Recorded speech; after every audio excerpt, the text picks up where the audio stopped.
ছেলেকে তুলে নিয়ে এসছে বর্ণালী থেকে এরা চারজন, ঠিক আছে, সমন্বয়ক নগর ভবন থেকে দিয়ে সমন্বয়ক বলে এখানটাতে আটকে রেখেছে।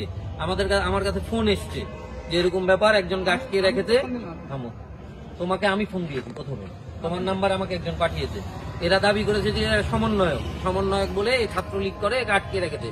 আমি আসে একে জেরা করলাম, বললাম তোমাদের কাছে এভিডেন্স আছে কোনো এই ছাত্রলীগ করে?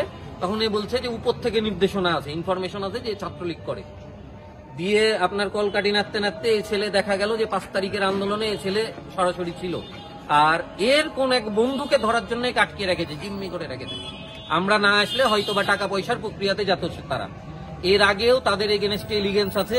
এই ছেলে উপশহর থেকে আজ থেকে 3 মাস আগে অক্টোবর মাসের 3 তারিখে একটা টাকা কেন্দ্রিক ঝামেলা করে বললাম এখানে মীমাংসা করে দিই, এখানটাতে না করে থানায় নিয়ে গেছে, যে 4 লাখ টাকা নিয়েছে, বাদীকে দিয়েছে 1.5 লাখ টাকা আর 2.5 লাখ টাকা এর আত্মসাৎ করে। ওই বাদী ছিল ঢাকা।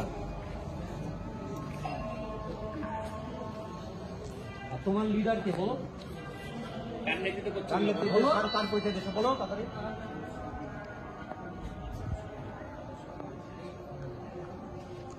তার সমন্বয় পরিচয় দিচ্ছে না, তার সমন্বয়।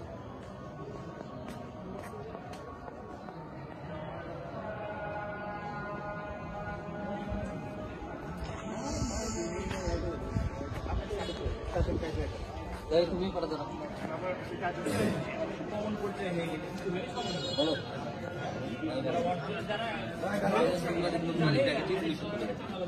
স্বীকার করেছে।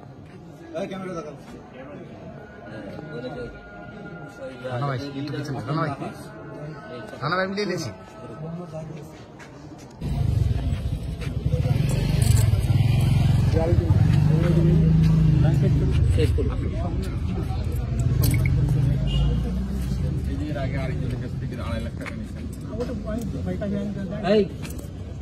জানিস না তুমি পরিচয় দিলা যে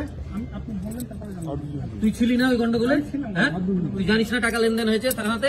আচ্ছা, আপনি সবাই তো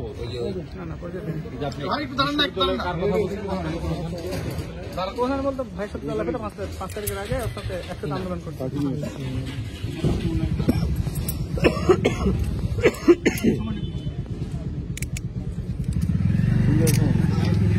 বললো যে দেখা পর মেয়রের বাড়ির কাছে এই জন্য আমি আসছিলাম। আসার পরে কি কাহিনী? আসার পরে দেখি যে ওই ছেলেটা জিম নাকি নাম, ছেলেটাকে জেরা করতেছে এরা। দেখা করতে আসছিলাম, ভাই ডাকছে এই জন্য। ভাইয়ের সাথে আমার পরিচয় নগর ভবন, একসাথে ডিউটি করছি। খাবার আমি 17 দিন ডিউটি করছিলাম, নাই নগর ভবন পাহারা দাও, 17 দিন ডিউটি করছিলাম। সেখান থেকে পরিচয় ভাইয়ের সাথে। ভাই আজকে ফোন দিয়ে বললো অনেকদিন দেখা যেতাম নাই, আজকে দেখা করি, এই জন্য দেখা করতেছি। ভাই